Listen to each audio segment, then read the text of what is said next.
Trade 1, trade 2, trade 3 and 4, 5 and 6. This week I did indeed go 6 for 6. This was one of the cleanest trading weeks I've had in a while. Before we break down each one of these individual setups and the various draw, delivery, and entry factors that correspond with them, I'm going to show you how I knew to actually take these setups and what I'm going to be looking for next week and what you should be looking for to replicate these results. What's important to me is not the fact that I went 6 for 6. What is important is the fact that they all stem from the exact same framework. I've been trading futures for 3.5 years and my daily P&L looks like this on a consistent basis, but it wasn't always this way. I went through it all, trading various assets, options, crypto, stocks, to eventually futures, and I tried just about every strategy under the sun. I tried every indicator under the sun. I always thought there was this secret strategy that I had to unlock, or just this one indicator that I used that would make me profitable. That was never the case. I was seeking consistency and I thought it was outside, but truly it was within my own mind. I needed to build a strategy that I could repeat on a consistent basis. I'm a day trader, which means I look for active income. I'm not looking for once in a blue moon opportunities. In all honesty, it probably took me longer and it was more expensive than it should have been for me to actually realize I needed to build a price action framework that I understood fundamentally. Because if you don't understand something, you'll never truly feel confident in it. I was looking for repeatability. I hated the idea of waking up not even knowing if I was going to get a trade, and if I did, not knowing how to quantify the quality of it. There was too much guesswork involved. There was too much maybe this, maybe that. There were too many arbitrary factors like stop placements and exits. A lot of people don't even know where they're going to take profit at. They don't know where their stop loss is going to be, and they trade their accounts. They're not trading the charts. This did not make sense to me. I felt like I was gambling more so than trading. Even after finding ICT, I still wasn't profitable. I had to develop my own trading model in a way I understood it, and that is how I built the framework of DDE. DDE, of course, stands for draw, delivery, and entry. You can think of draw and delivery as your higher time frame context, being your lower time frame precision way to join the bigger move. Too many traders make the mistake of thinking an entry is an entire trade idea. It is not. You need to be able to look at higher time frames, figure out what they're telling you, and find a way to join that higher probability move based on what the context says. If you're just trading inversions on the 5-minute or the 1-minute, that is not a complete strategy. If you're just trading things like the opening range breakout, you're not giving each unique day the respect it deserves. The beauty of trading is that every single day is different. Profitability comes as a result of finding a repeatable strategy in the different charts that we see. So I often tell people draw is basically like a magnet pulling price. This is where you believe the market is headed based on all of your technical analysis. Draw has not yet been hit. That is an important distinction to make note of. It is a pull factor in price. We are going there, but we haven't hit it yet. The keys to a really high probability draw are basing it off of a weekly bias. This includes things like technical analysis and seasonality. And if you don't know, you can use equityclock.com for free seasonality charts. Obviously, we trade NQ, so we look at NASDAQ charts. What's important to me about looking at a weekly chart is that if I'm bullish, I'm obviously not expecting the market to just go straight up. I instead have to be aware of potential accumulation and manipulation at the beginning of the week and then end of week distribution. So I don't want to be forcing longs too early if market is still in that accumulation manipulation phase. And whenever we do see that manipulation, I want to still be confident in my bias and begin looking for longs later in the week. Too many traders neglect the higher timeframes. Yes, I take really low timeframe entries, but I still have higher timeframe reasoning. Once we've broken down our bias into those weekly profiles, we're going to analyze our overnight price action. I come into the market just before the open every day, about an hour or 30 minutes before, and I look at what Asia and London have done. Are we inside day? Have we broke previous day high or low? Have we created liquidity overnight? Have we tapped fresh FVGs? Have we inversed any significant gaps?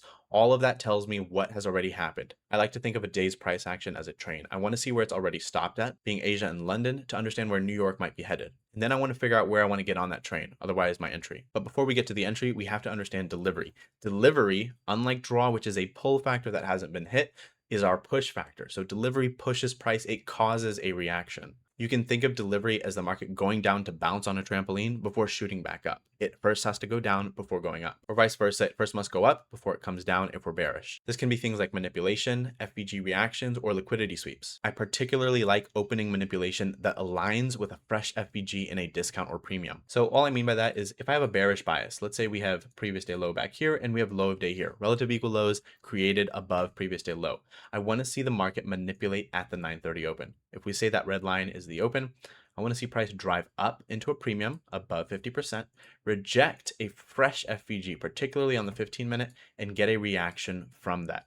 Again, if I am bearish, I first want to see the market go up and manipulate. That is my delivery factor, and it's confirmed when we reverse back down. Only after that is done do I look for an FVG on the 1-minute and 30-second, and then I take the inversion of it. That is DDE. This exact framework is how I pulled out $30,000 last month in prop firms, and I'll do the same thing this month. Now, looking at our trades this week, all DDE setups, but with various elements to them.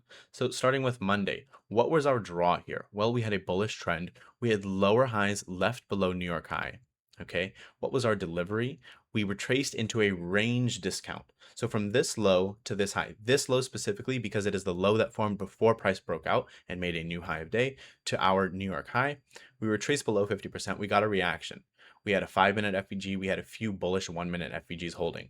This is our push factor, and price did indeed push up, gave us an inversion, that small purple FVG there, and we took that long up.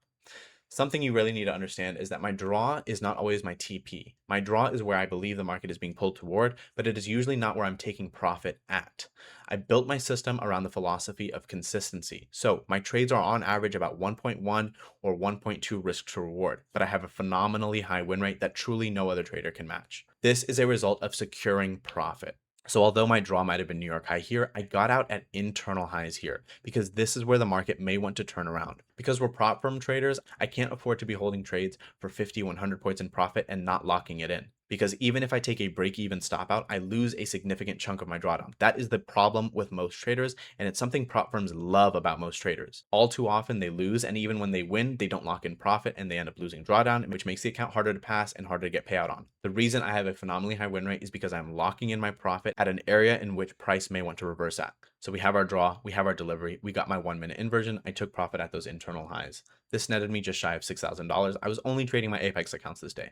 I'm long. Stop at 2.7 mean threshold of this lower 30-second order block, looking for a full TP around 881, 882. We saw a deep pullback. Right now, market getting ready to blast off, hopefully. I'm waiting on that 6.9 break. I'm going to take half off at 6.9. Price is consolidating. We know that typically leads to expansion. Okay, half off there. Free trade for me now, completely free. Looking for more distribution. Let's go. Come on. Push, push, push. Looking for some distribution. Come on. There we go. Come on. Let's go. Putting stop to deep in profit. Okay, I'm out. I'm closing this, guys. Phenomenal trade. Who caught that? Who caught that? Come on. Happy Monday. I'm out here. I'm out a little bit early. Got close to 30 points. A lot of back and forth. Let's go. The following day on Tuesday, market was certainly selling off, but there were no good shorts. So I didn't take a short. I didn't chase a short. You cannot just suddenly get FOMO and want to join the bigger move. The DDE doesn't make sense. I don't care what the market is doing, even if it is the craziest 1,000-point moving market. What happened on Tuesday is we opened at 9:30 and sold off hard. We never even swept any of these highs. So I still had bullish draws, but the market just tanked. We swept London's equal lows. Price bounced a little bit, but rejected this bearish 1-minute FVG, came down, we swept New York low, and then we got an inversion. So what is our draw? It is still those highs. It's also 9:30 opening high because we never swept that. What's our delivery? London equal low sweep and New York low sweep. What is our entry? It is, of course, this 1-minute inversion.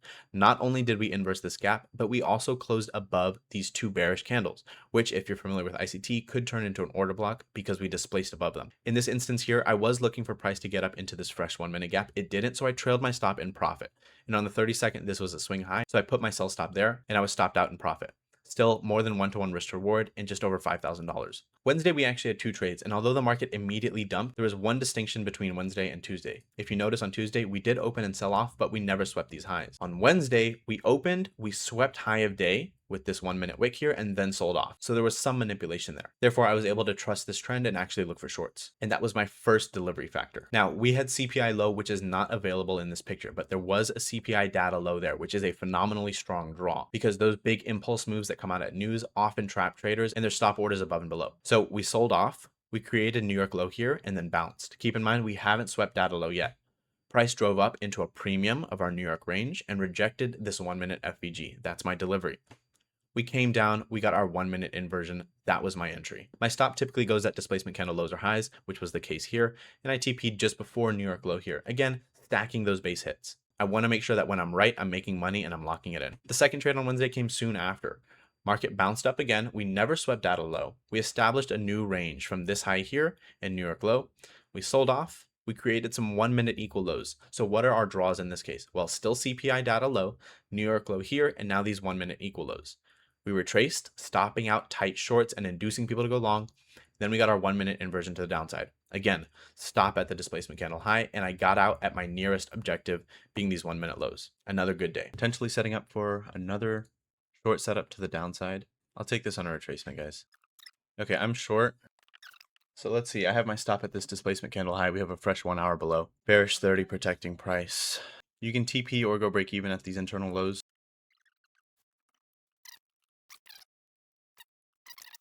Okay, we're about to get these equal lows. Boom, I'm out. Who caught?